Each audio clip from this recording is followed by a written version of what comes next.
All right, let's try this again. Mary Jo, can you please call the council meeting to order? Yes. Tony DeMarco. Here. Debbie Tomusco. Here. Kathy Pucci. Here. Mary Belvier. Here. Kevin Tansky. Here. Art Politsky. Here. Ron Van Kirk. Here. Would you please stand and join me in the Pledge of Allegiance? I pledge allegiance to the flag of the United States of America and to the republic for which it stands, one nation, under God, indivisible, with liberty and justice for all. We do have some minutes for approval tonight, dated September 11th, 2017. Anyone have any comments or questions regarding the minutes? All right, I'll make the motion that they are adopted, approved. To approve. Second. Tony DeMarco. Yes. Debbie Tomusco. Yes. Kathy Pucci. Yes. Mary Belvier. Yes. Kevin Tansky. Yes. Art Politsky. Yes. Ron Van Kirk. Yes. Good evening, everyone. Thanks for being here this evening, and thanks for those that join us by way of the internet. Just a couple of notes. On Monday, October the 9th, that is Columbus Day. The city offices are closed for the holiday. City Council will meet the following day, Tuesday, October 10th at 7 p.m. Also, the Fall Festival is coming Saturday, September 30th. It'll be from noon to 6 p.m. It'll be kid and family-friendly events with crafts, activities, games, and hay rides, community groups, food trucks, and vendors, an inside craft show, along with a chili contest and a fall dessert contest with cash prizes. There is still a chance to enter those contests. You need to contact Mary Jo or Jill as soon as possible. It's all kicked off in the morning with a safe routes to school 5K walk and run at 9 a.m. And you can sign up for that the morning of the event as well. Right, I have promised since I've been a council president I would lead any meeting with mistakes or corrections. In the previous council meeting, ordinance 2017-67, amending section 1109.01 of the codified ordinance of the city of Brooklyn, which is to prohibit the cultivation, processing, or dispensing of medical marijuana in the city, was voted on and passed by suspension of the rules. However, the ordinance has not been signed by the mayor and therefore has not taken effect. Mr. Butler informed me after the council meeting that this type of ordinance cannot be passed under suspension of the rules. It is required to go through 3 readings. It appears on tonight's agenda on a second reading. I apologize for the mix-up. I misunderstood what the previous meeting's agenda was saying, and unfortunately, Mr. Butler had to step out while we were voting on the ordinance to take care of an urgent police matter, so he was unable to inform us of this before we voted. If the ordinance passes at our next meeting in October, the mayor will sign it. It will become law at that time. We will now proceed with our council meeting. At this time, we will have the public session.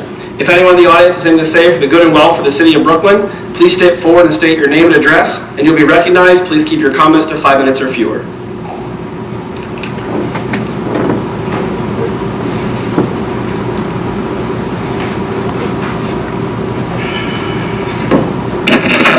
Good evening, everyone. Victor Ardito, 7439 Outlook Avenue in Brooklyn. A couple things to mention. One thing is, every time I notice roads getting reconstructed and things, there's all of a sudden a bicycle lane.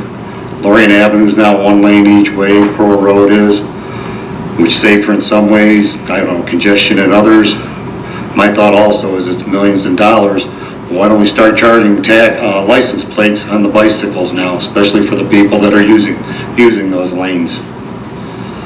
Something I would like to mention is the ethanol gas, which is not the greatest thing, but the EPA keeps pushing it. Court rules against the EPA. The U.S. Environmental Protection Agency has been setting its annual ethanol mandates for the nation's fuel supply using a faulty interpretation of the law that created the renewable fuel standard according to a July ruling by the U.S. Court of Appeals for the District of Columbia Circuit. We are reviewing the petition and will take appropriate action as needed, an EPA spokesperson said. The ruling could result in even more ethanol being blended into U.S. gasoline supplies. The AMA, which is the American Motorcycle Association, opposes any increases in the renewable volume obligations under the RFS and would prefer a much larger reduction because higher ethanol mandates force greater amounts of high ethanol fuel such as E15 into the marketplace. E15 is a blend of 85% gasoline and 15% ethanol and represents a 50% increase in ethanol over the common E10 blend most Americans currently use in their vehicles. None of the estimated 22 million motorcycles, all-terrain vehicles in the use in the United States is approved by the EPA to operate on ethanol blends higher than 10%. Using higher ethanol blends in those vehicles is illegal and may cause engine and fuel system damage and void manufacturer's warranty. An increase in the supply of E15 can lead to inadvertent misfueling by motorcycles caused by blended pumps and confusing pump labels. What a blended pump is when you dial the pump, you adjust the lever to the different grades, and it only has one hose. The one hose has quite a bit of gasoline left, and if you're adding the E15 into a motorcycle, ATV, into your lawnmower gas can, it is very detrimental because you're getting a higher blend, because lawnmowers, all small engines fall into that priority. And if you've noticed, you'll go into the store now and there's a special quart gasoline and different things.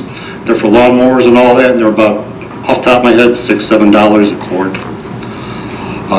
Prior to the appeals court ruling, the EPA had been considering both the demand of ethanol and the ability of producers to supply enough ethanol to meet the annual standards established by Congress.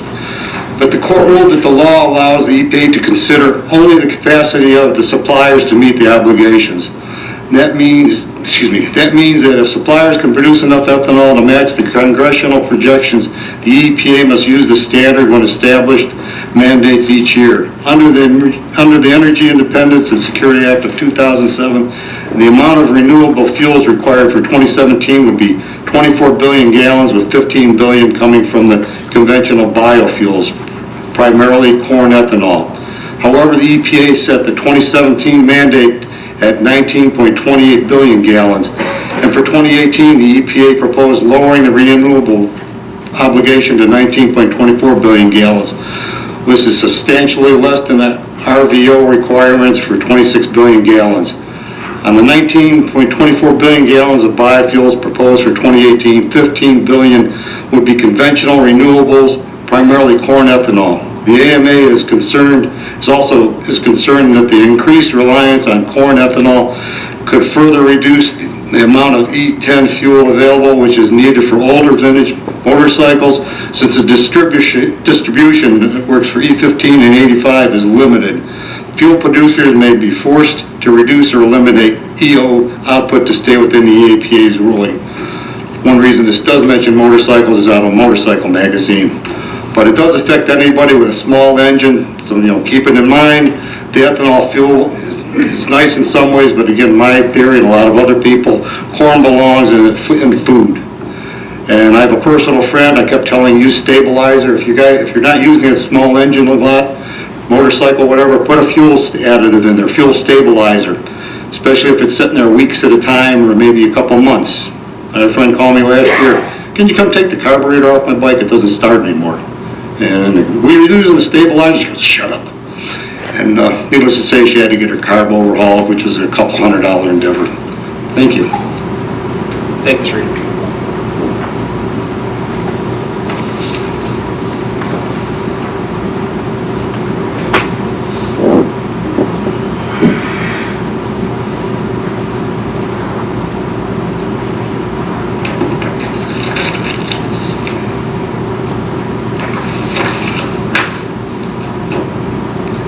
My name is Earl Bohm, 4720 Forest Edge Drive.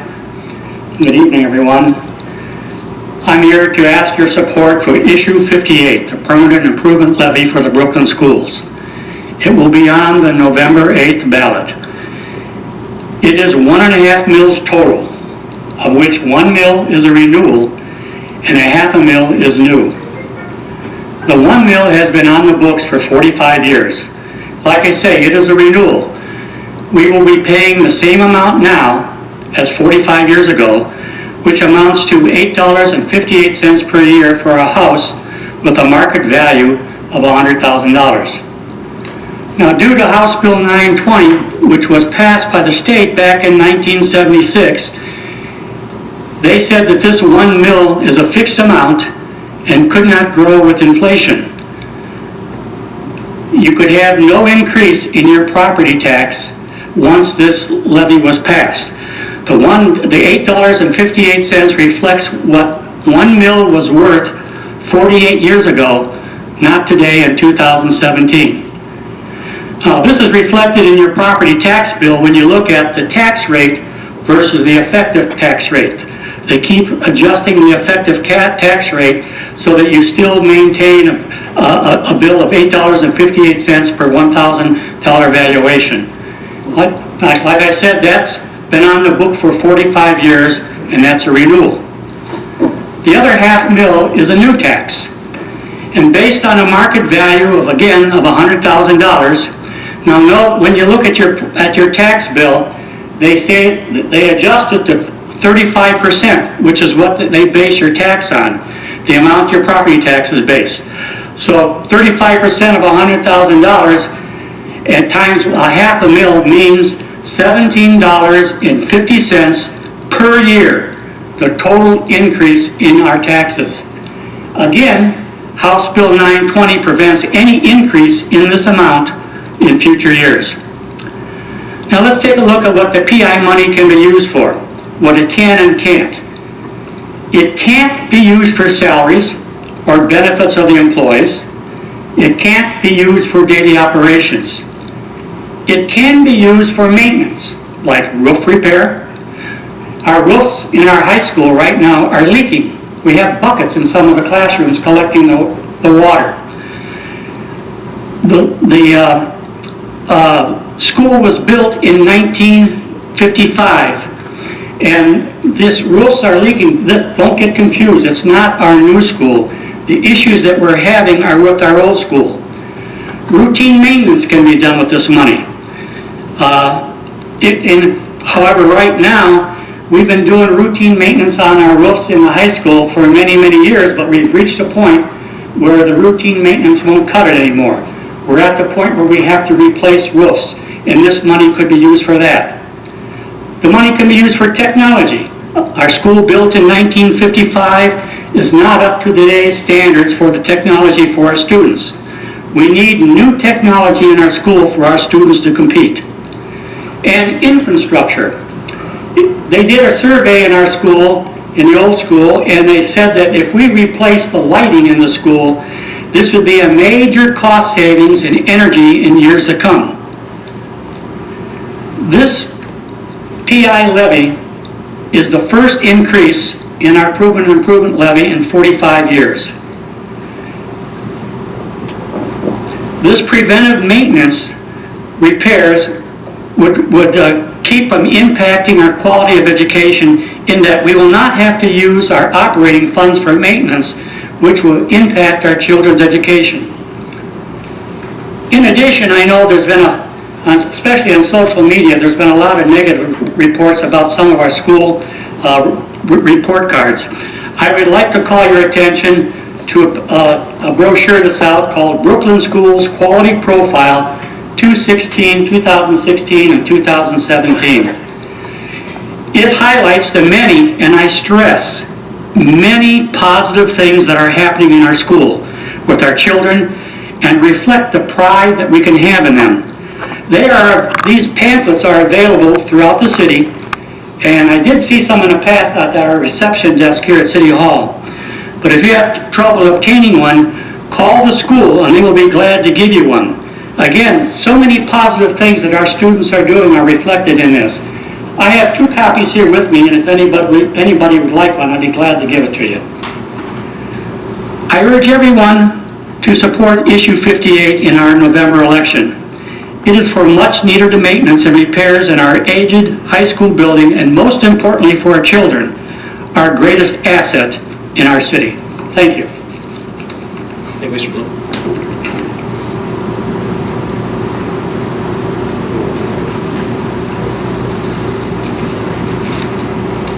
Anyone else having to say for the good and welfare of the city of Brooklyn? Okay, we will now move on with our reports of... Oh, I'm sorry. Come on up, man. I didn't see you get up there.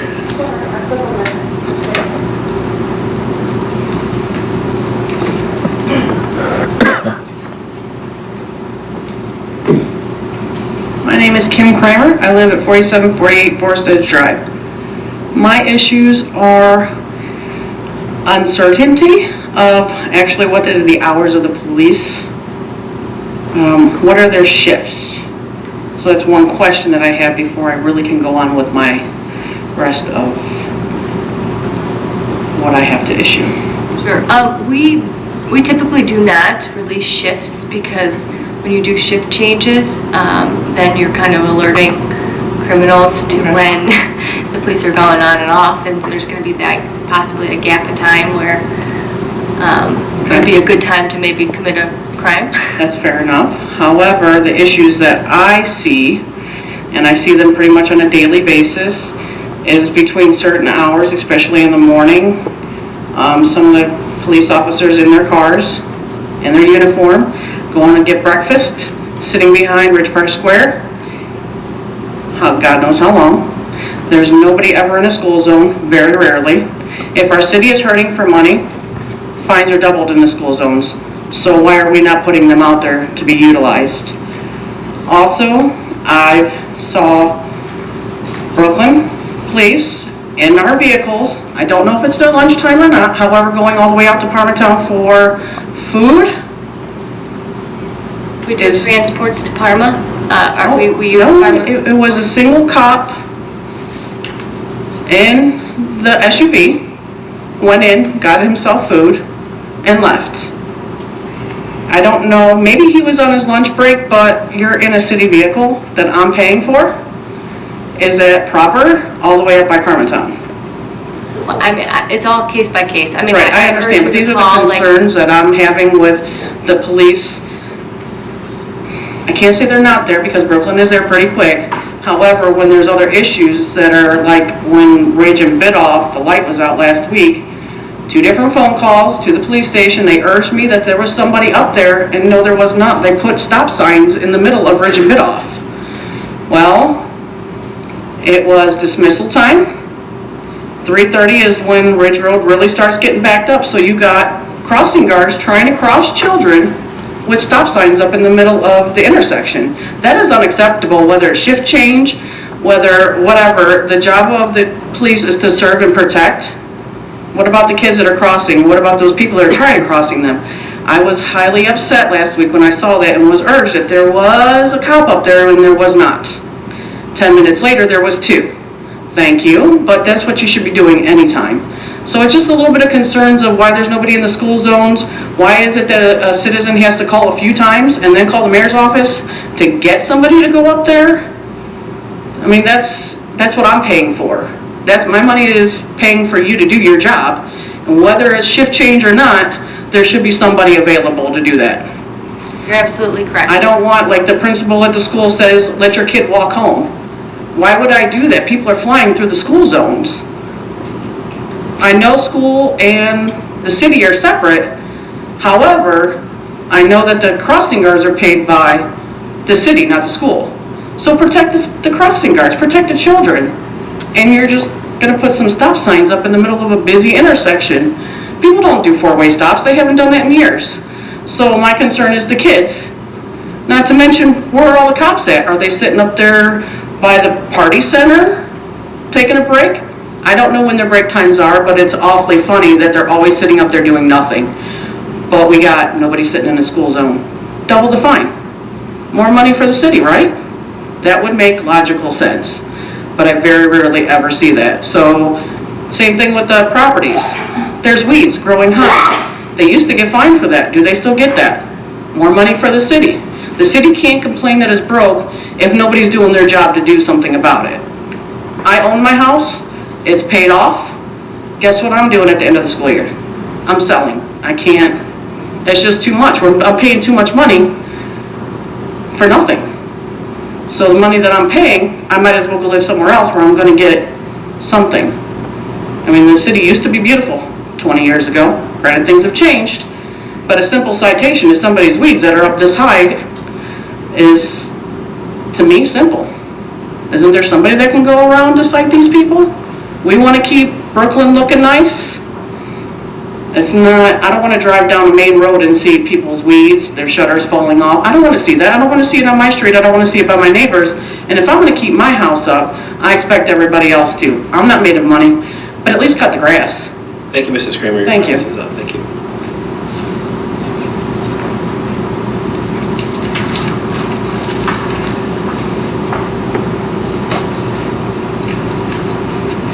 Does anyone else have anything to say for the good and well for the city of Brooklyn? Okay, we will now move on with reports of committees, commissions, and boards. We begin this evening with our Recreation Board. Councilwoman Balbier. Thank you. The Rec Board meeting was held last week Monday at 7 p.m.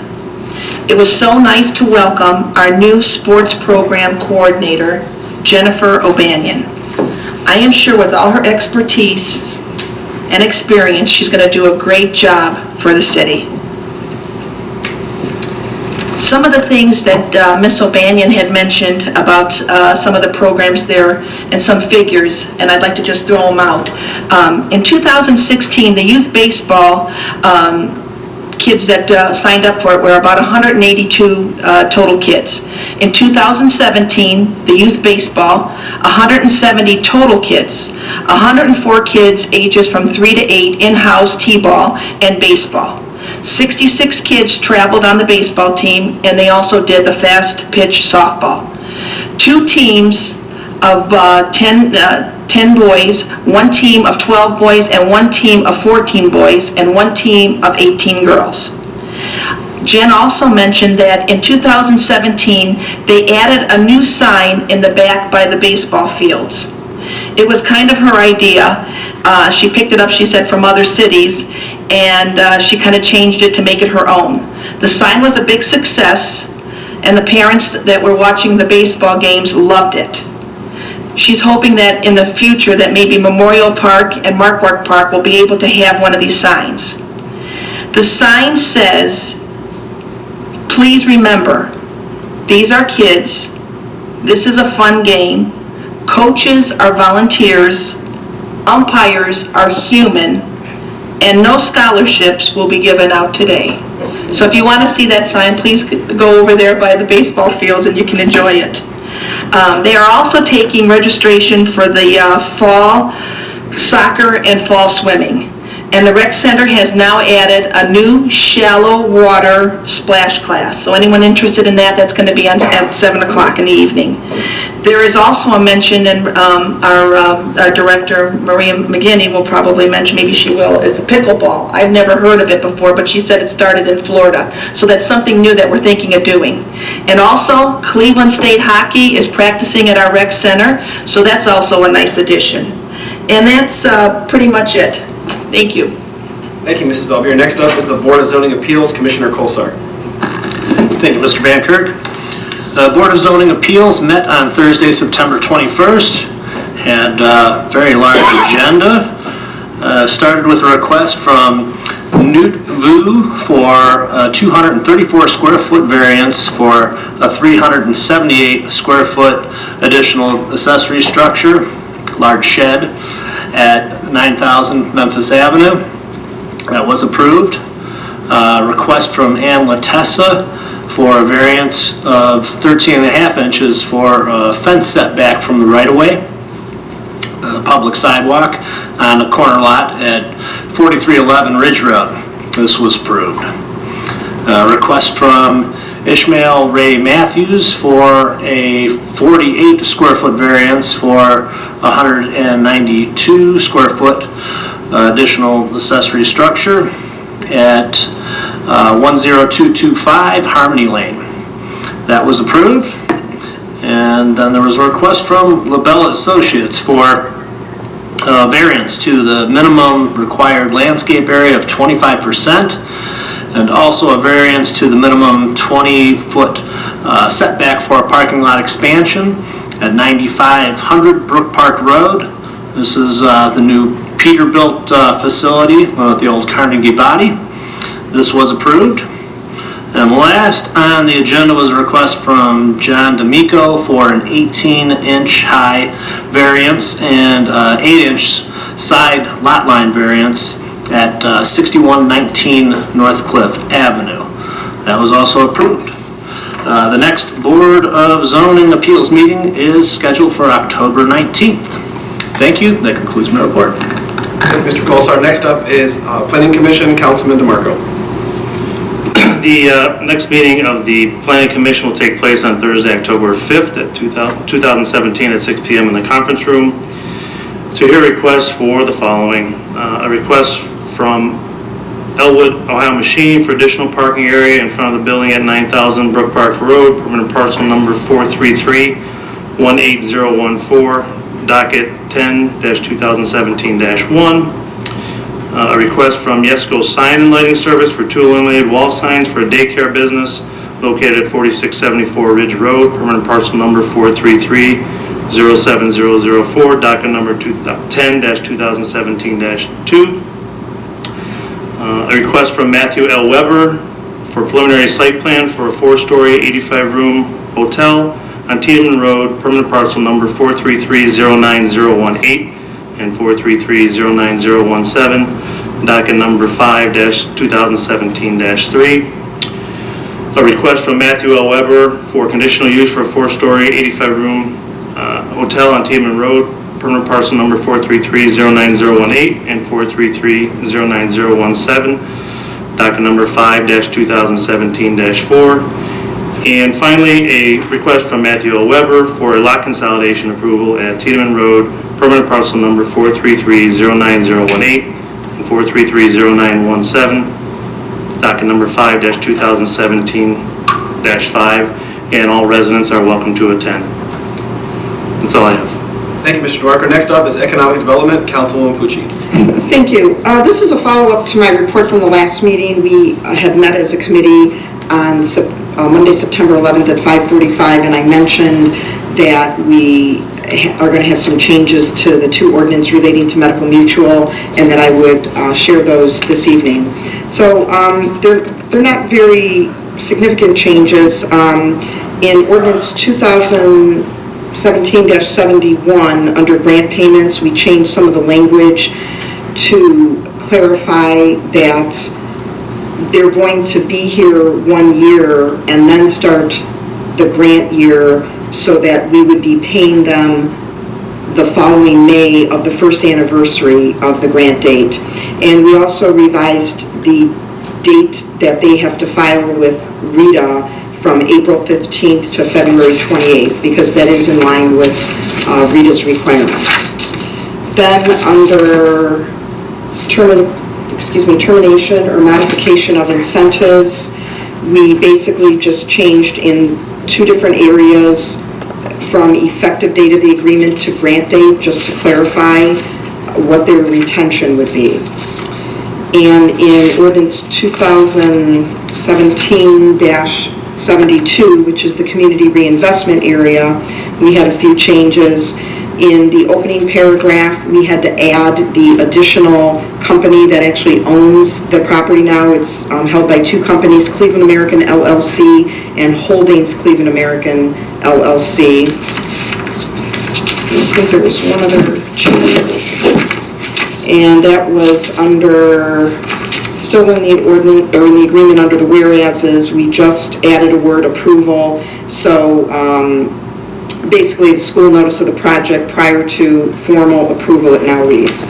And then just to recap what we anticipate the revenue will be, actually we're going to collect revenue for 21 years, but only be paying out incentives, for 11 years, but only pay out incentives for 10 years. So assuming that they have 750 jobs and a $57 million payroll, and also assuming that they actually achieve the added value figure that they're going to invest of the $23 million. Over the 11 years, we'll collect $14.2 million. We will refund over 10 years to them almost $1.5 million in income taxes. Our revenue sharing with the schools would be almost $2.1 million. And our revenue sharing with Polaris would be $123,400. So the net to the city over the 11 years would be almost $12 million. And just as a reminder, the committee did support passing this by emergency measure this evening on the second reading. And that completes my report. Thank you. Thank you, Mrs. Pucci. Next up is our school board liaison, Councilwoman Politsky. Thank you, Mr. Van Kirk. I hate to be redundant, and Mr. Blom said a lot of what I'm saying. However, I got this email from Superintendent Mark Lykoff this afternoon at 2:41, and I promised him I would read it verbatim from his email, and here goes. Good afternoon. There seems to continue to be confusion on the Brooklyn City School Permanent Improvement Levy, that is, Issue 58 on November 7th ballot.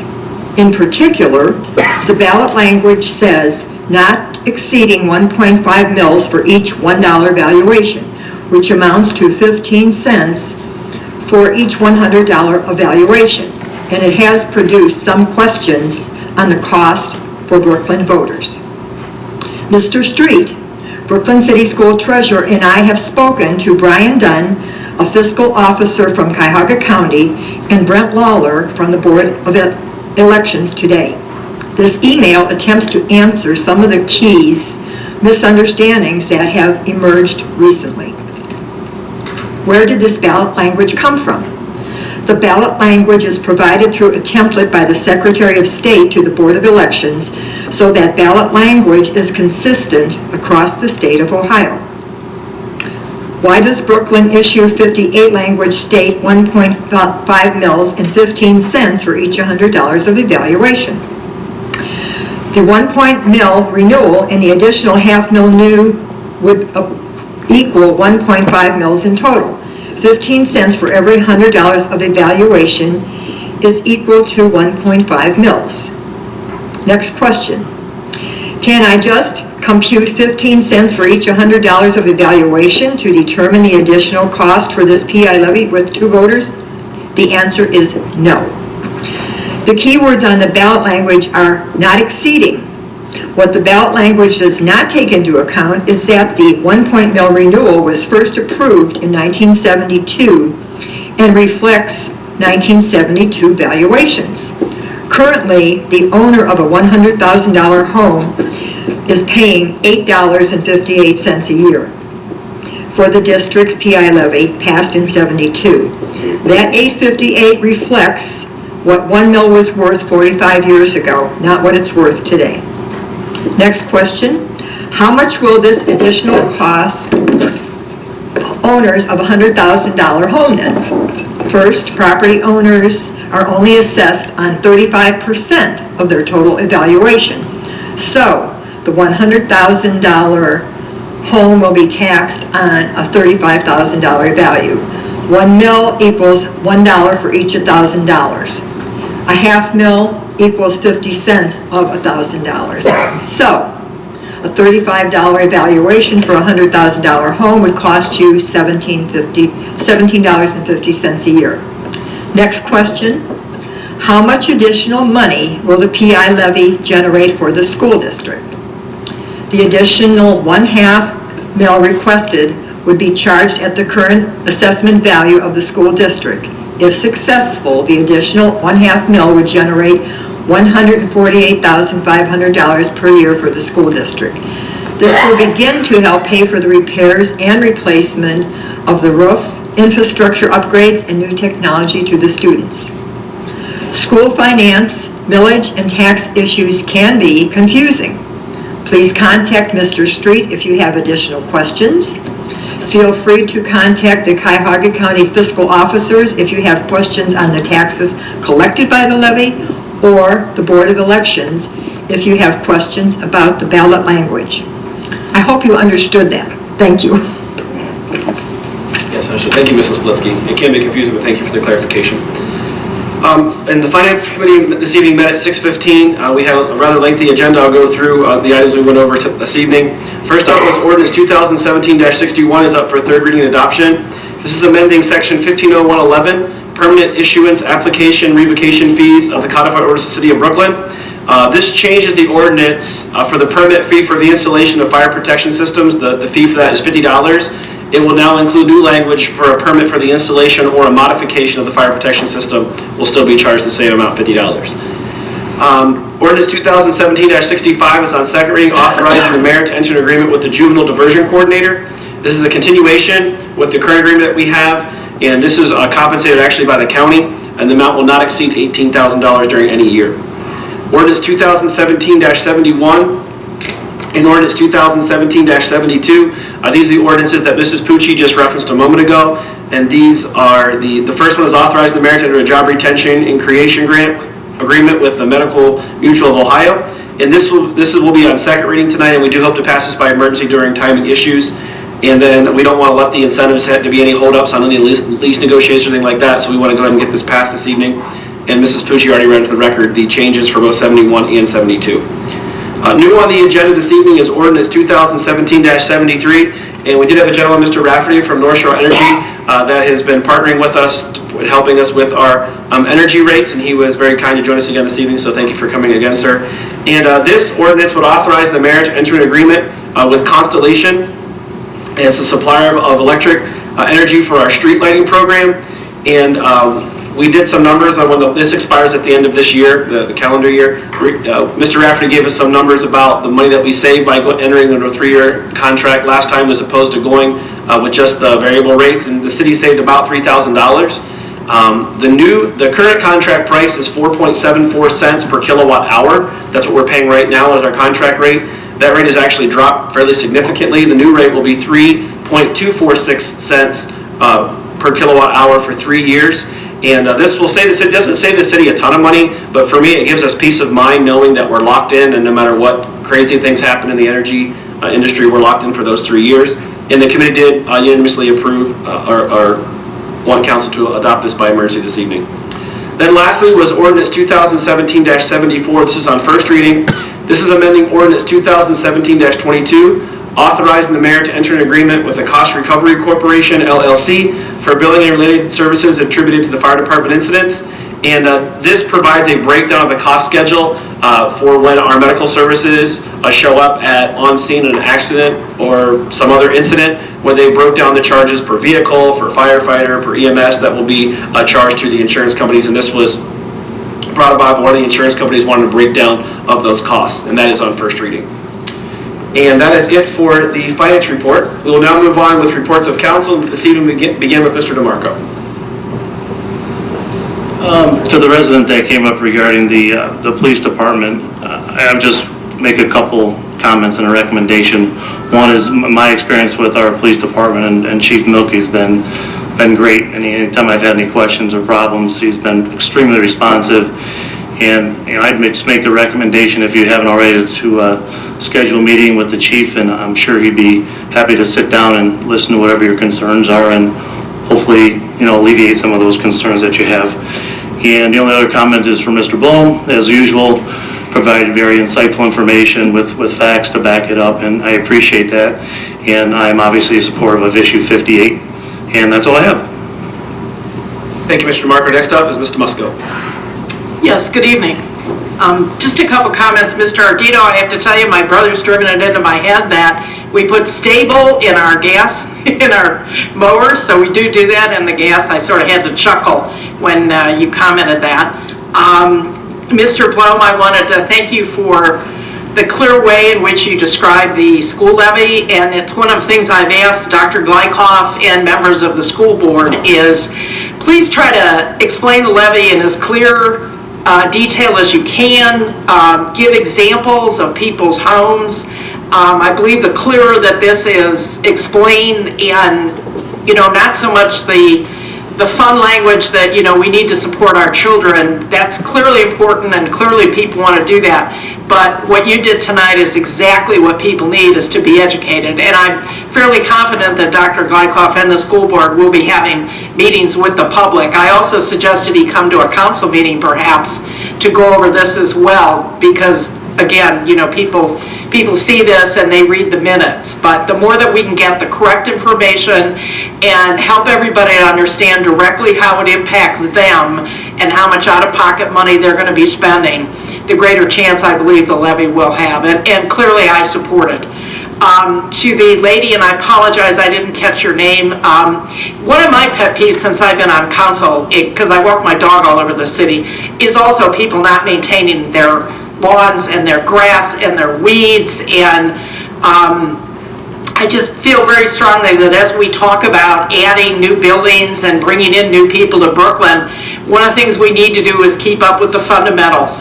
And one of the fundamentals is curb appeal and having people maintain their property.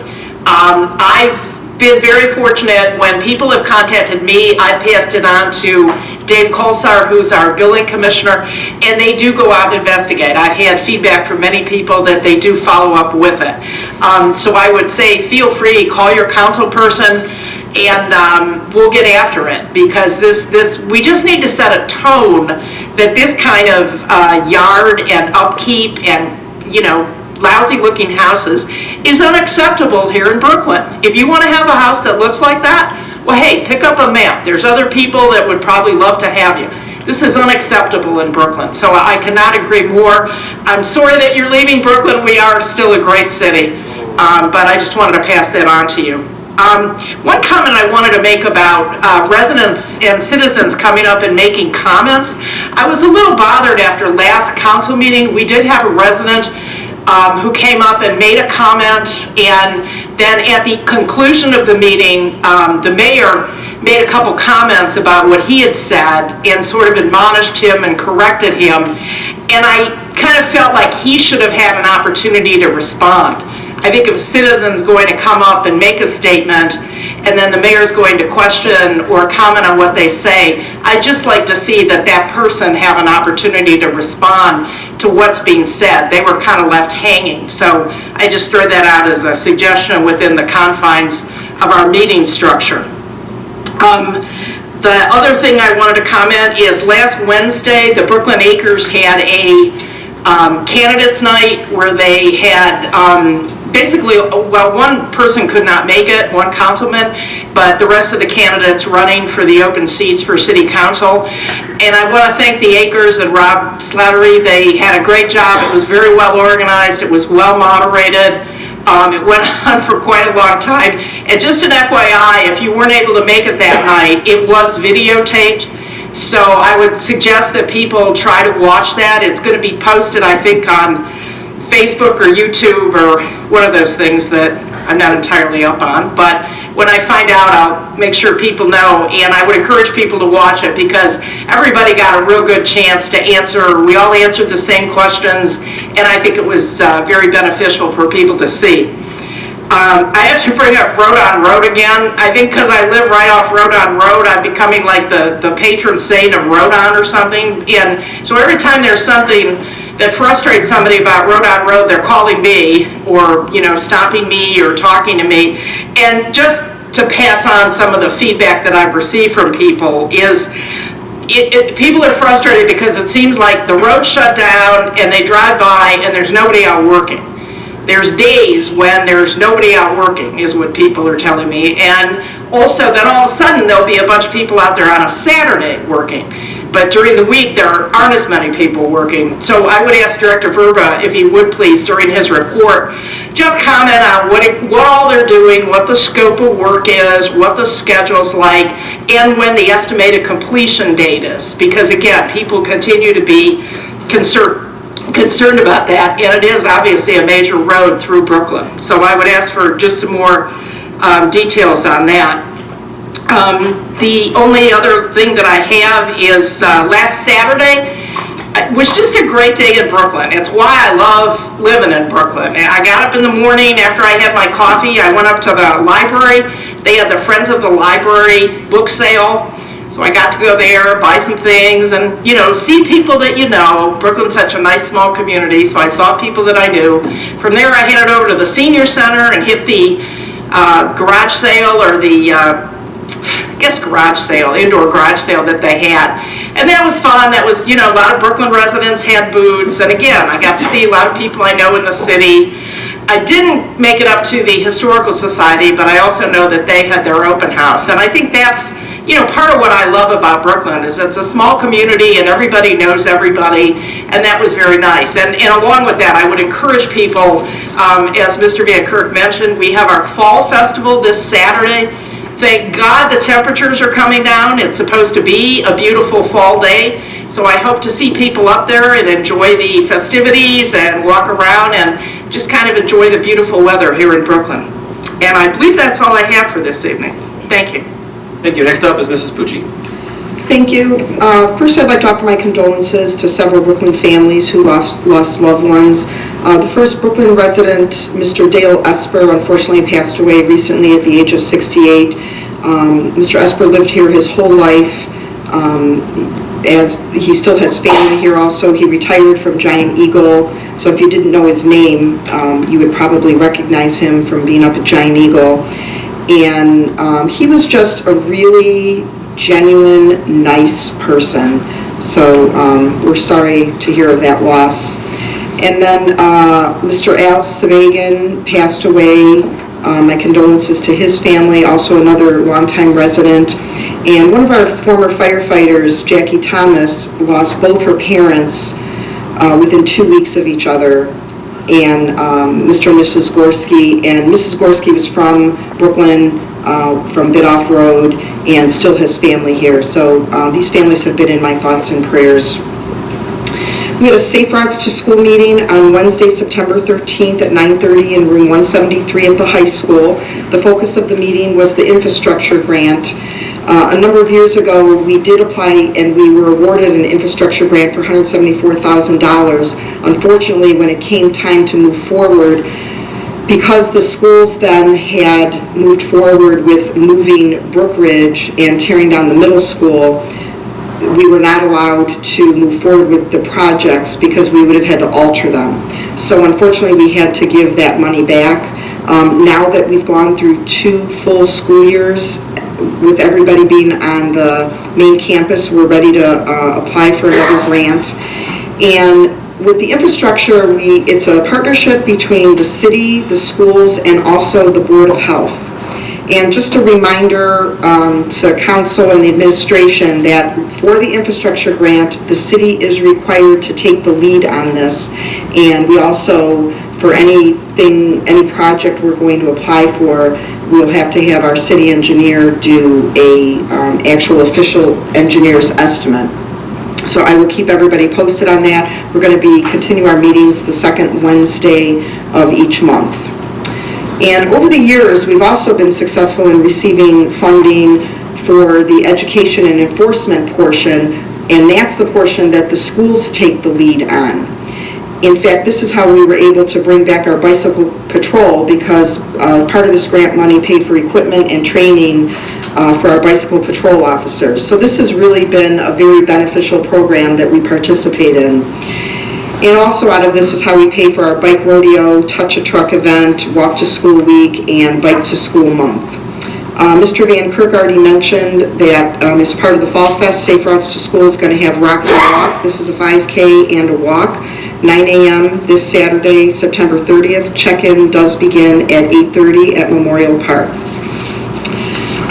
We also have Walk to School Week, which begins Monday, October 2nd. Every day there is a theme. So Monday the 2nd, it's Wacky Walk, wear wacky socks and sunglasses. Tuesday is Let's Go for a Stop and Go Walk, wear red, yellow, and green like a traffic light. Wednesday is actually National Walk to School Day, and this is Walk with a Hero. Our Brooklyn heroes from the Brooklyn Fire and Police Departments will be walking with our kids to school. Thursday is the Father's Walk, and this is always a big hit. This encourages fathers, stepfathers, grandfathers, uncles, brothers, godfathers, and other significant male caregivers to walk to school with their children. And Friday is Show Your School Spirit Walk, and this is walking to school wearing blue and gold. I too would like to thank Brooklyn Acres for hosting the Meet the Candidate Night, to specifically Mr. Rob Slattery, the Board of Directors, and their staff, and also to the moderator, who was Mr. Mark Holan. And one thing I wanted to mention, based on some things that came up, talking about how council interacts with the administration, and also how basically council gets along. We have 3 branches of government for a reason, and that's the checks and balances. So just because we're all not unanimous on every single issue does not mean that there's a problem.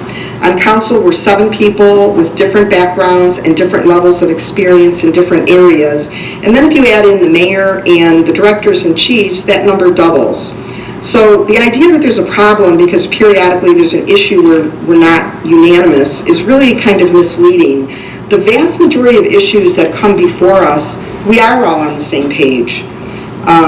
But, you know, just because we're not all unanimous on every single issue does not indicate that there's a problem. So I just wanted to mention that to people. And I also, as Ms. Tomusko stated, would encourage people who are not able to attend the forum to try and catch it online.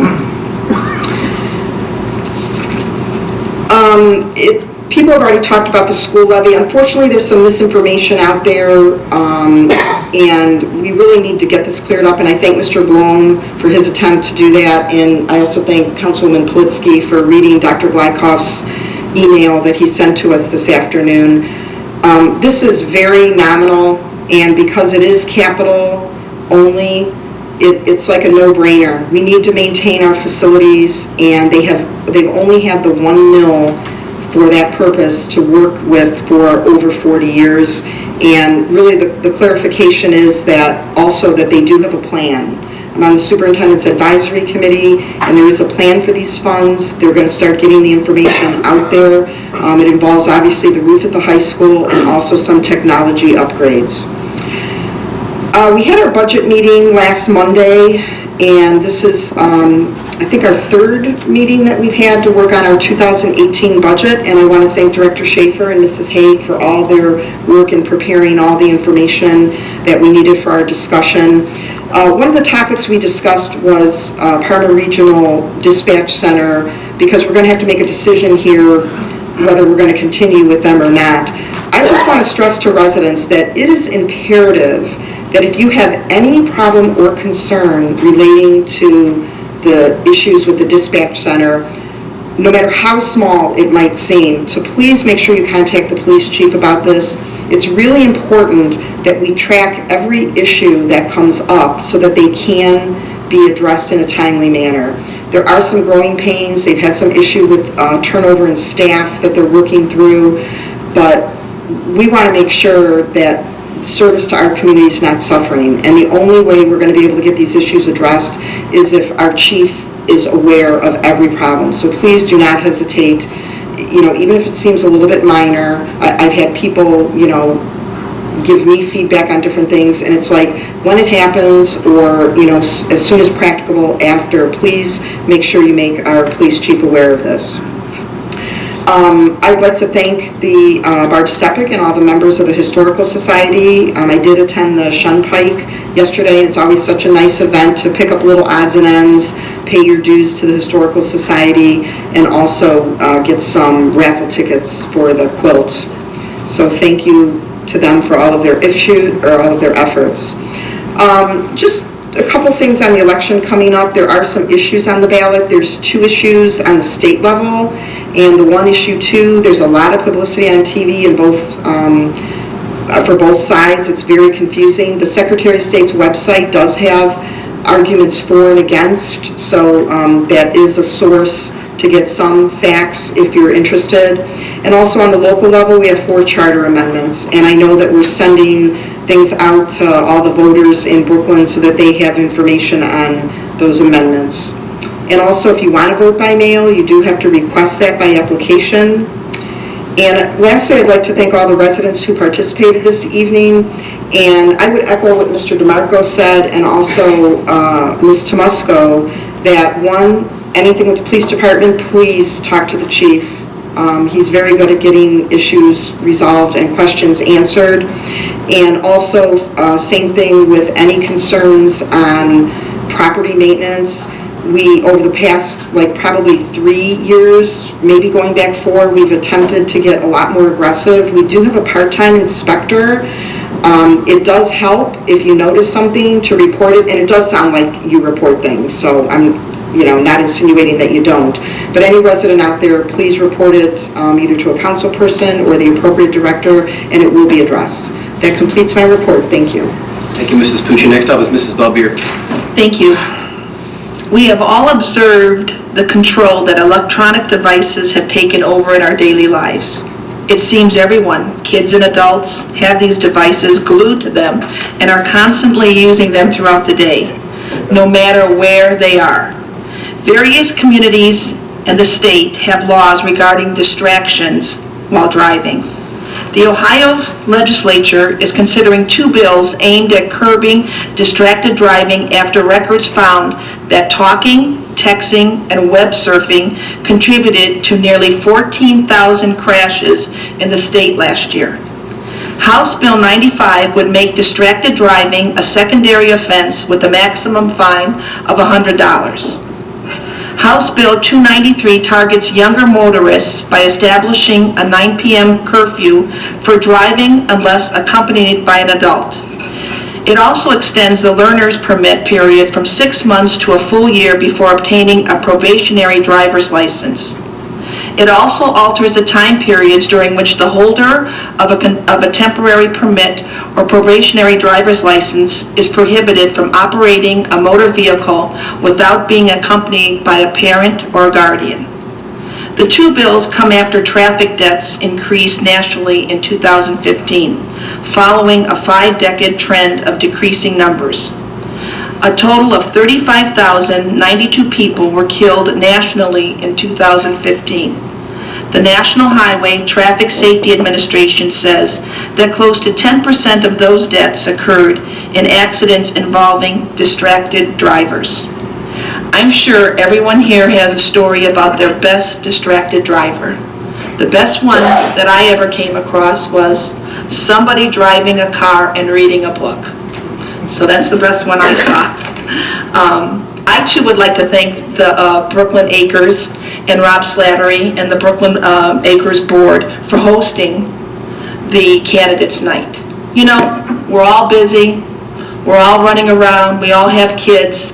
They were so accommodating with so many dates to pick from, to pick which one would be the best for all of us to get together. We were all there except one candidate. So if you get a chance, make sure you look on the website and you see the videotape of the Candidates Night.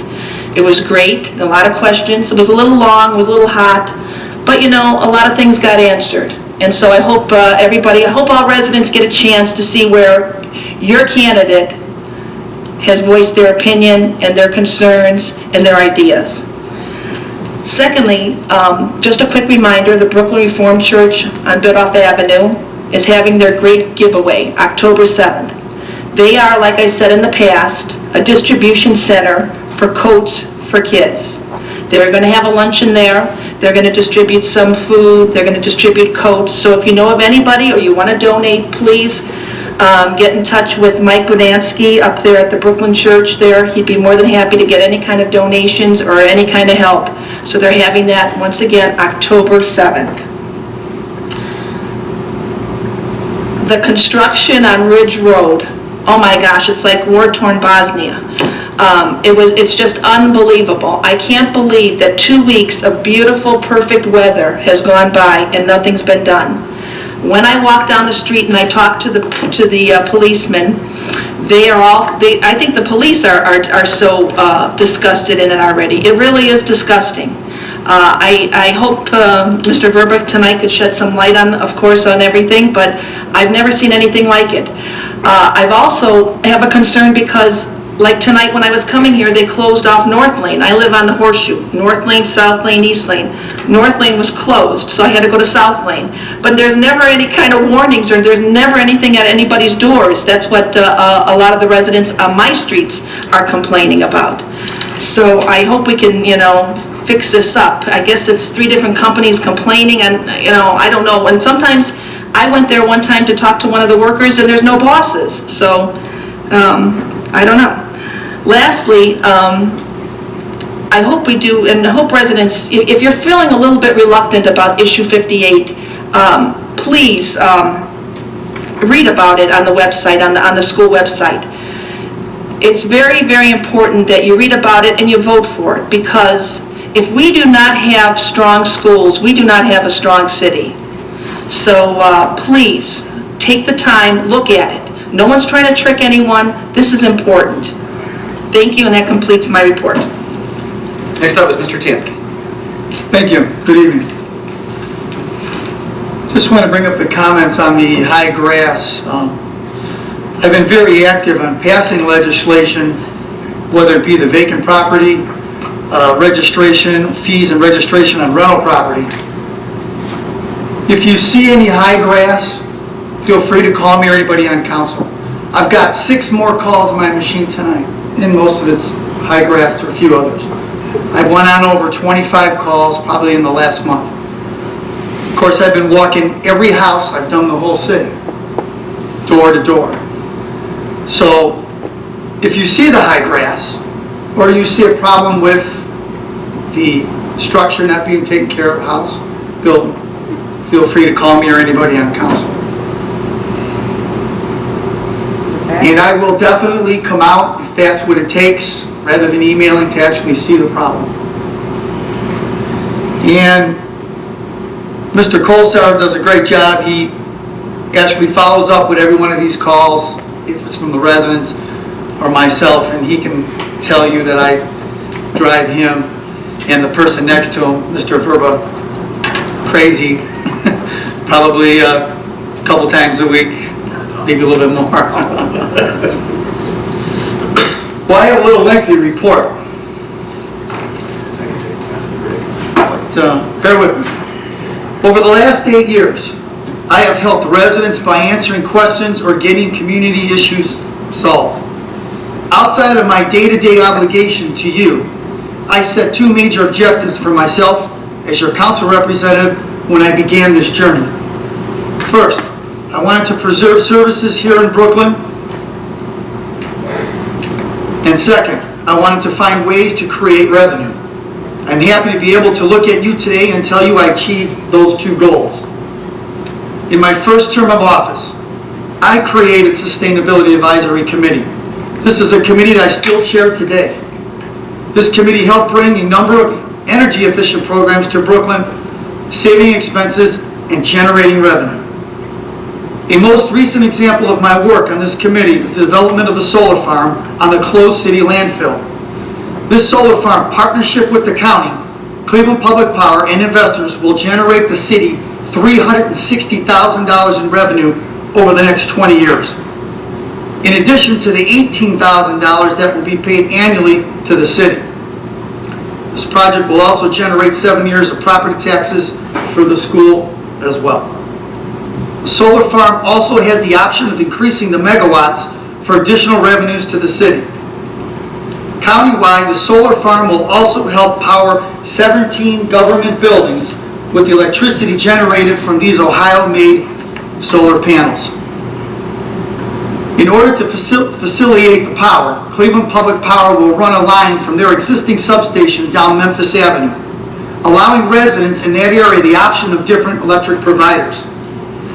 This extension also allows for future build-out throughout the city. Another major initiative to help facilitate my goal of providing residents with services and generating the city money was securing the Silver Sneakers program as chair of the Recreation Committee. After years of unsuccessful attempts to bring this program to the Recreation Center, I secured the program for Brooklyn in 2011. Over the last 6 years, Silver Sneakers has generated this city over $161,000 in revenue and has given our seniors affordable rates for recreational activities. Between the solar farm and the Silver Sneakers, this has helped generate over $500,000 of revenue for our community. In addition to these major projects, as your council representative, I've introduced numerous pieces of legislation to improve property values in our community and help reduce crime. Specifically, I introduced the vacant property ordinance and an ordinance to increase rental inspection fees to ensure landlords here maintaining their rentals. Lastly, I implemented the sidewalk program in Brooklyn, making the community safer. I wanted to highlight some of these initiatives because as your council representative, I believe it is my job to work with the mayor to keep bringing revenue sources to the city. I will continue to think outside the box and strive for better ways to keep city taxes low and maintain services for the residents of Brooklyn. If you have an idea, please don't hesitate to reach out to any one of us. Working for the best interests of the community should be all of our goals. Let me touch base on a little more what I said. I gave numbers on projects which hold to be very true. I hear many negative comments either on those numbers and or results that I achieved. The bottom line is that I have brought revenue to the city of Brooklyn on a useless garbage landfill producing income to the city, along with revenue generated from the Silver Sneakers program. Both of these projects were accomplished through my dedication and willingness to work with others to make things happen. I will not leave out my sustainability committee members who have supported and assisted me to move the solar farm project forward. So I would like to give special thanks to Russ Sternick, Bonnie Barczyk, John Verba, and Tom Adamski. Without these individuals working together with myself, things are much more difficult to get accomplished. I will say as a public official, sometimes projects, no matter what they are, we as a whole need to work things out with council, also utilizing the resident suggestions to find out solutions on anything we are pursuing to achieve to make Brooklyn an even better place to live. And to make all resident comments and opinions part of our success and reality. And that concludes my report. Thank you, Mr. Tansky. Next up is Mrs. Thank you, Mr. Van Kirk. I hate being redundant, but being the last one to give a report, you're always repeating what everybody else said, so bear with me. I attended the candidates' night at Brooklyn Acres also and would like to thank all of the candidates for sharing their reasons for running for office. Thank you to Mark Holen for some excellent questions. Thanks also to Brooklyn Acres for holding the event. Now my personal opinion on the school issue. I'm going to break it down into real simple language, not mills or anything else. I have been paying about 75 cents a month since 1972 for this permanent improvement levy. The school is asking me for about another additional $2.41 a month. My evaluation is around $120,000, and maybe there are a few people with higher evaluations, but it's pretty average. Not much to ask when you think about it. Comments like, why didn't they fix the roof on the high school when they built the new school? I don't have answers to those questions, and those who might are long gone from Brooklyn. My question is, what about the students? None of this is their fault, but they're the ones paying for it. This is a leaky roof. This new administration is trying to make a safe, healthy environment for our children. To me, our children are worth this small amount of money. Some have questioned the report card this year. Tell me, could you function at your best with water dripping on the floor next to you? Make your own decisions, but consider the alternative. The longer you wait to repair a roof, the more water damage that is done and the more it's going to cost. The state has been reducing what it pays to schools drastically in the past several years. You should be upset with them. Contact your state officials and voice your displeasure. Our superintendent has been lobbying with the state to no avail. That ends my report. Thank you. Thank you, Mrs. Blitzky. Just a couple of things. I want to thank Mr. Schaefer and also the mayor and her administration for the budget meeting that was held last Monday. I was only able to stay for the first hour of it due to a scheduling conflict with my work, but I've been on council now for 6 years, and this is by far the most fluid budget sessions that we've had. We're way ahead of the ball game when it comes to getting rid of the budget for next year. Normally, we're not really having these meetings until like January, February, March of the current year. And so I want to thank the mayor and her administration for making that happen. It should be passed, but it's a no-brainer. It should be passed before the year ends, but it hasn't been. And so thank you so much for that. Looking forward to getting this completed first meeting in December, hopefully. So Mayor and Mr. Schaefer, thank you very much, and of course your team as well, Mr. Schaefer. As far as the Mrs. Tomusko, or Ms. Tomusko made a comment about public comments. The rules of council actually dictate the structure of those public comments, so there's no back and forth. That's just the way that it is. There is structure at the beginning. As And then certainly if we want to change the rules of council, we can, but that's how it stands right now. Thank you, Mr. Ardito, for pointing out this information from the EPA.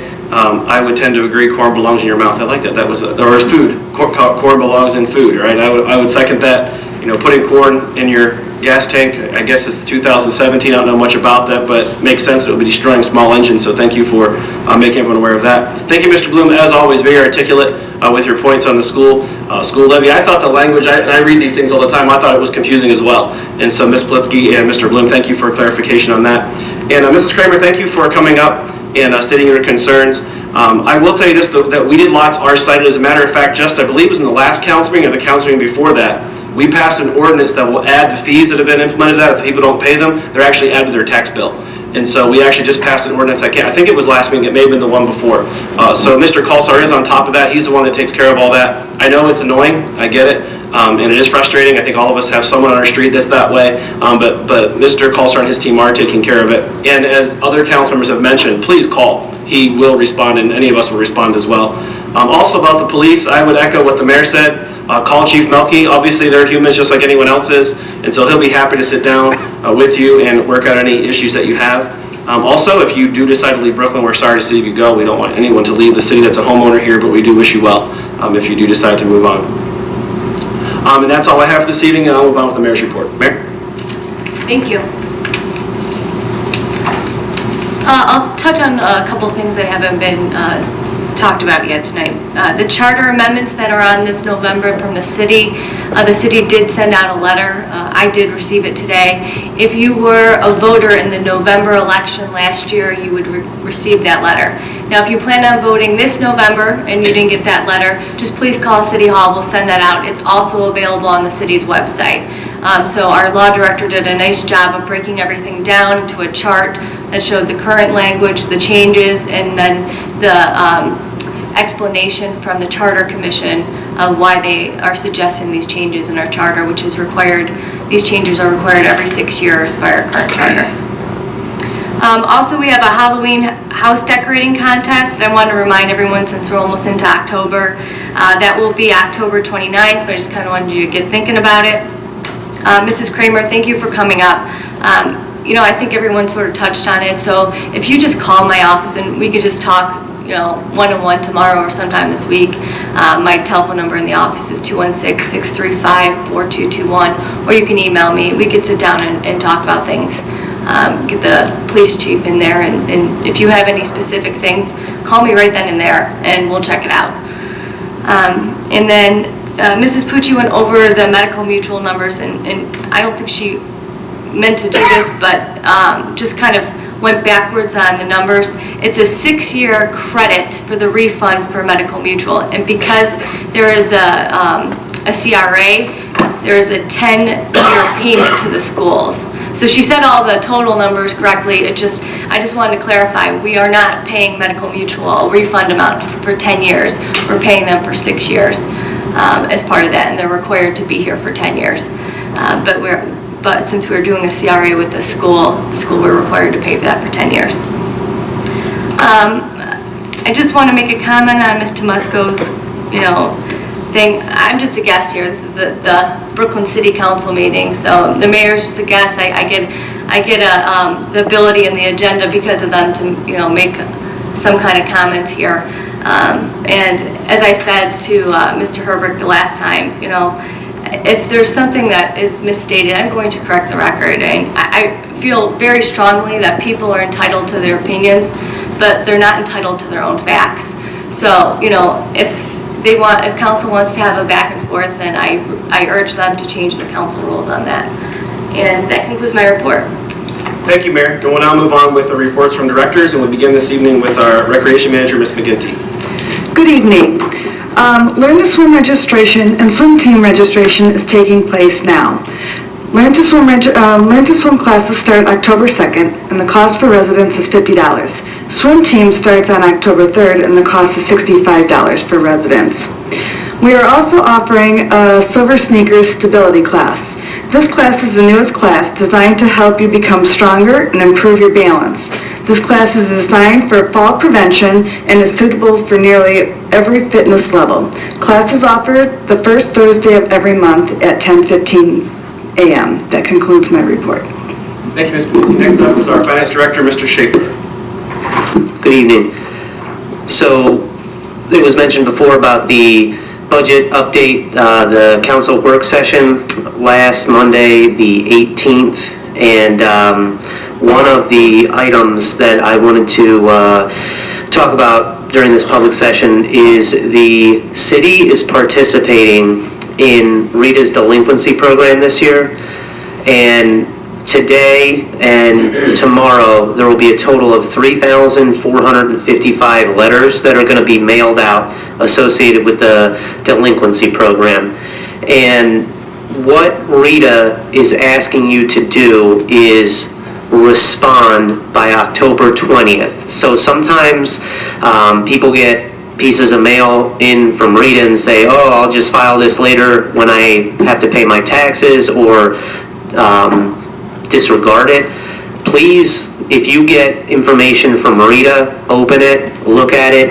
You have a response due by October 20th, and if Rita does not get a response by October 20th, then there will be an administrative subpoena issued for you to appear at City Hall. Rita is bringing a team of auditors to go over the previous filed taxes. So if you have any questions about that, please, you can go to the city's website under Finance. It gives you a link right to Rita's website, or you can email me at dschaefer@brooklynohio.gov, or call me at 216-635-4204. That's my direct number if you have any questions about the Rita delinquency program.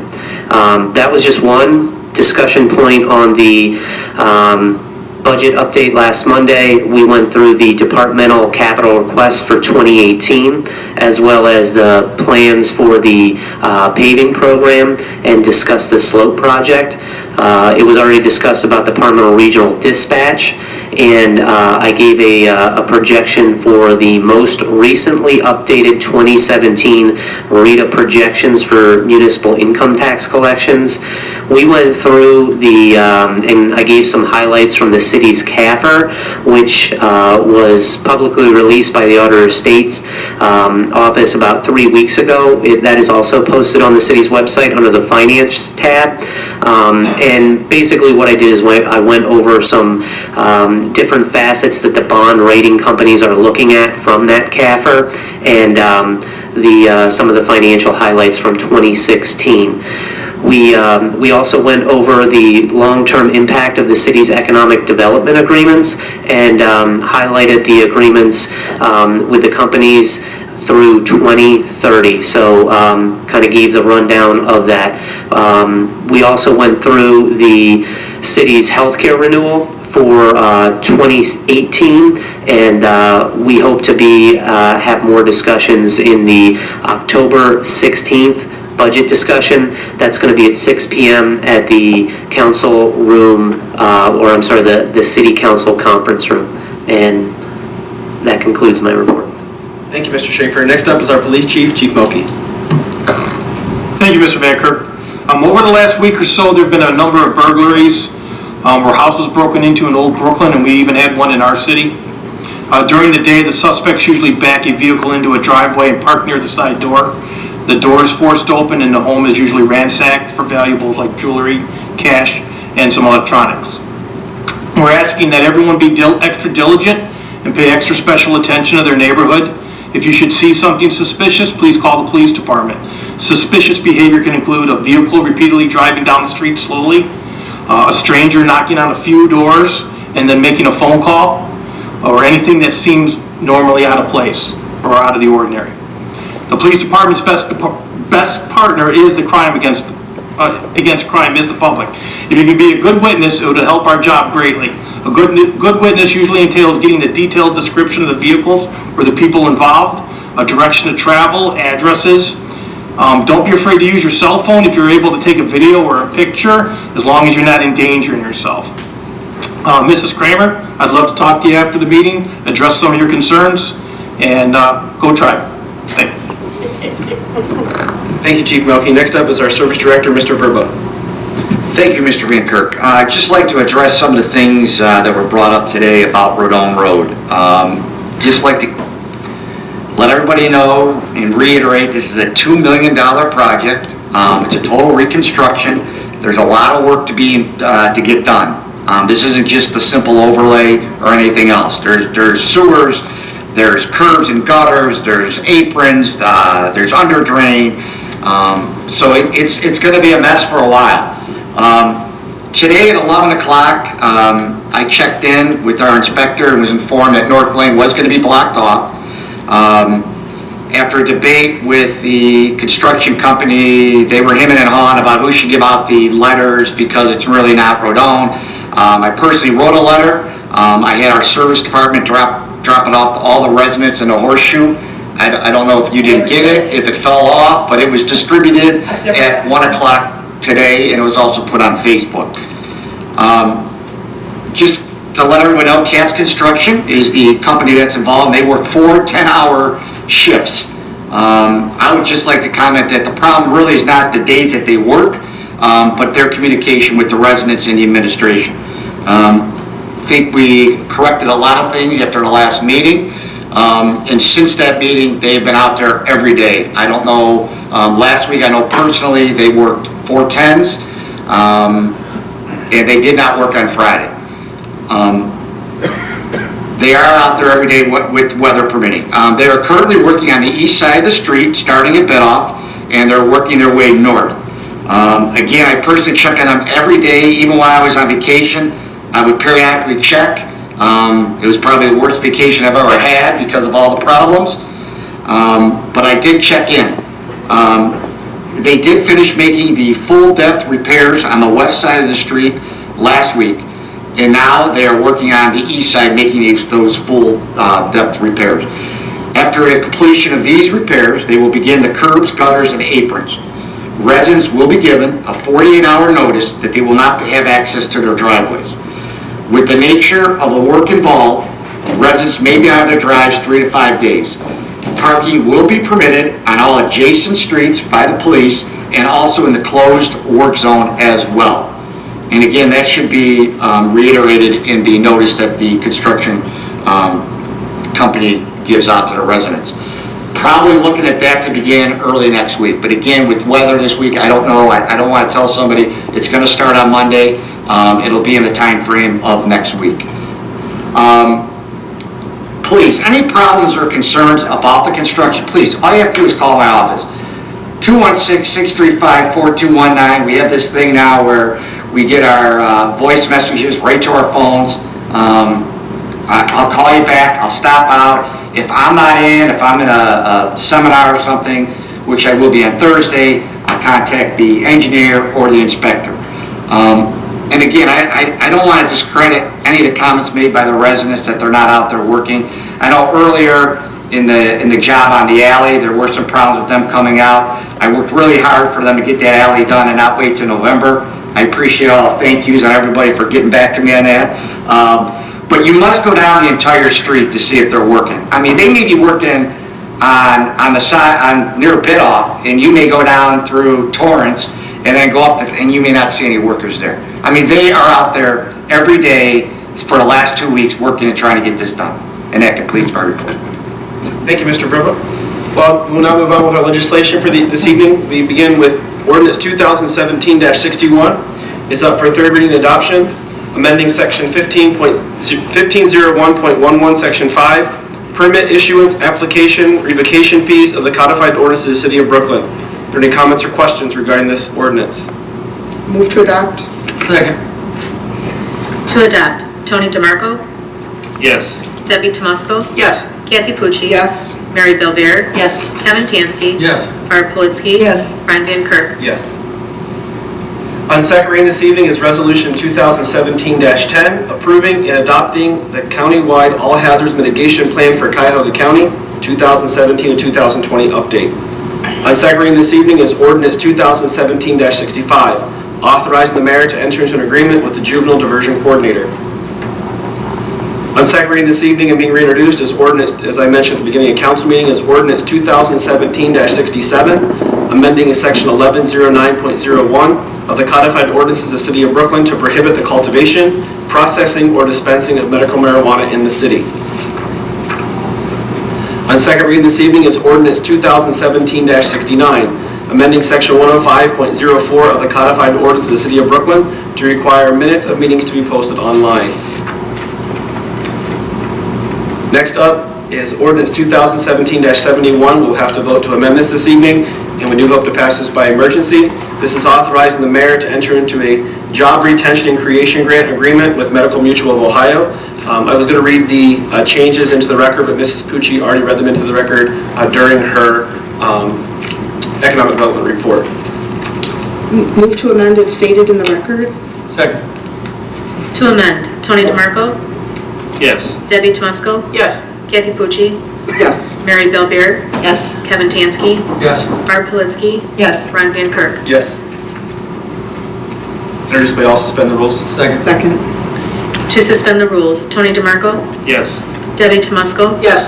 Kathy Pucci, Yes. Mary Belbeer, Yes. Kevin Tansky, Yes. Barb Politzky, Yes. Ron Van Kirk. Yes. To adopt is amended, Tony DeMarco, Yes. Debbie Tomusko, Yes. Kathy Pucci, Yes. Mary Belbeer, Yes. Kevin Tansky, Yes. Barb Politzky, Yes. Ron Van Kirk. Yes. The sister ordinance is ordinance 2017-72, approving and authorizing the mayor to execute a community reinvestment area tax agreement with Cleveland American LLC, Holdings Cleveland American LLC, and Medical Mutual of Ohio at the estimated cost of $23 million. And the amendments were also read to the record by Mrs. Pucci during economic development report. Move to amend as read into the record. Second. And may I be recognized? Yes. I just want to thank the mayor for the clarification. I certainly did not mean to give the impression that we were paying Medical Mutual over 10 years. In the interest of brevity, I was just trying to include the 10-year period that we would be paying, whether it be Medical Mutual or both of the school systems. So thank you for that clarification. To amend, Tony DeMarco, Yes. Debbie Tomusko, Yes. Kathy Pucci, Yes. Mary Belbeer, Yes. Kevin Tansky, Yes. Barb Politzky, Yes. Ron Van Kirk. Yes. Any comments or questions on this? Introduced by all, suspend the rules as amended. Second. To suspend the rules, Tony DeMarco, Yes. Debbie Tomusko, Yes. Kathy Pucci, Yes. Mary Belbeer, Yes. Kevin Tansky, Yes. Barb Politzky, Yes. Ron Van Kirk. Yes. To adopt is amended, Tony DeMarco, Yes. Debbie Tomusko, Yes. Kathy Pucci, Yes. Mary Belbeer, Yes. Kevin Tansky, Yes. Barb Politzky, Yes. Ron Van Kirk. Yes. Next up is ordinance 2017-73, and we'll have to amend this as well. This is authorizing the mayor to enter into a contract agreement with, it was blank, it's now Constellation as a supplier of electric energy for street lighting. And I will read the changes to ordinance 2017-73 into the record. Whereas the city will have significant amount of will save a significant amount of money on the cost of this electricity during the next 3 years by contracting with Constellation. Under section 1, it reads, the mayor is hereby authorized to enter into a contract agreement for 3 years commencing on or about December 22nd, 2017 with Constellation as a retail electric service provider to furnish electricity for street lighting in such quantity as needed by the city at the rate of 3.246 cents per kilowatt hour. Move to amend as read into the record. Second. To amend, Tony DeMarco, Yes. Debbie Tomusko, Yes.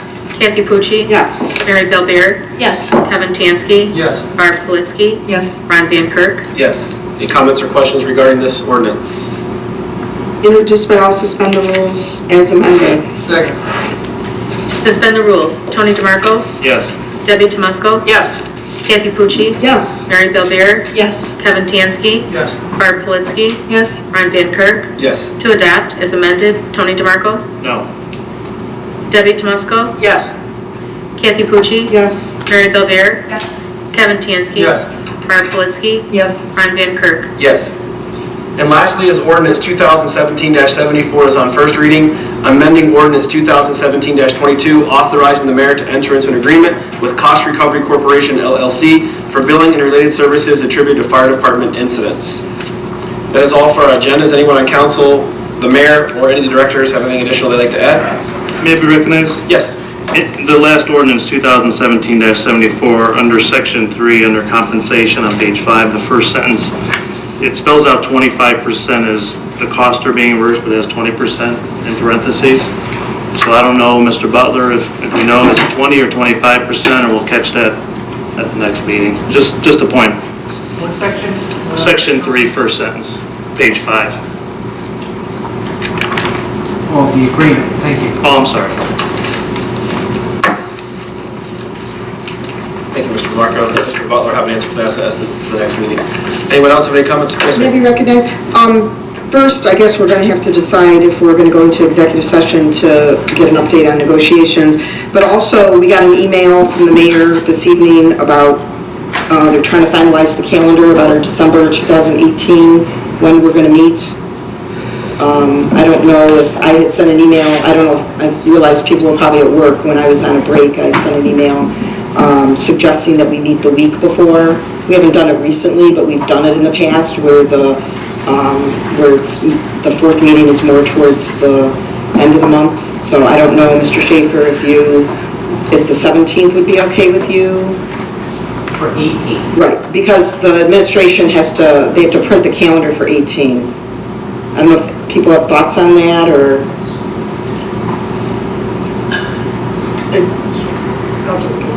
Well, I think he's going to answer. Oh, if he I'm has sorry, any- please do. Yeah, that is ideal.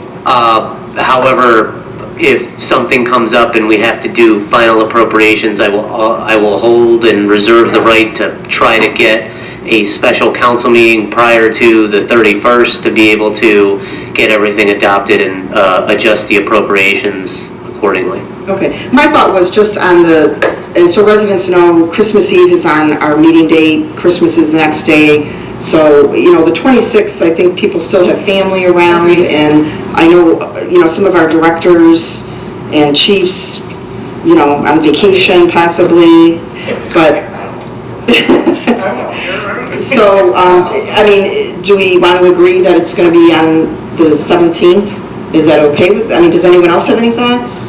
That's okay with me. I'm very busy, you know now. Yeah, I agree. Okay. Okay, so Want to December make a motion or 17th. something? No, I'll put it in there. Okay, so Monday, December 17th, 2018. Okay. And do we want to go in executive session to get an update on negotiations? I know that was on the agenda. Are there updates? Is there progress that we need to get updated on? I defer to Mr. Butler. He's done most of the negotiation meetings. We have a tentative executive session to get an update on negotiations tonight. I'm just asking if there's progress to be updated on.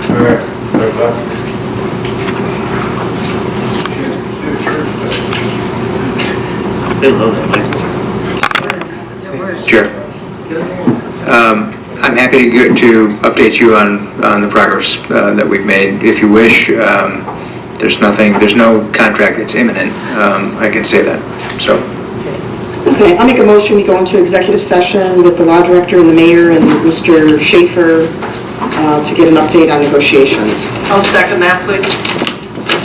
To adjourn to executive session, Tony DeMarco, Yes. Debbie Tomusko, Yes. Kathy Pucci, Yes. Mary Belvair, Yes. Kevin Tansky, Yes. Mark Politsky, Ron Van Kirk. Yes. Just let everyone know, once executive session is over, we will take no further action but to conclude our meeting. Thank you. Have a good evening.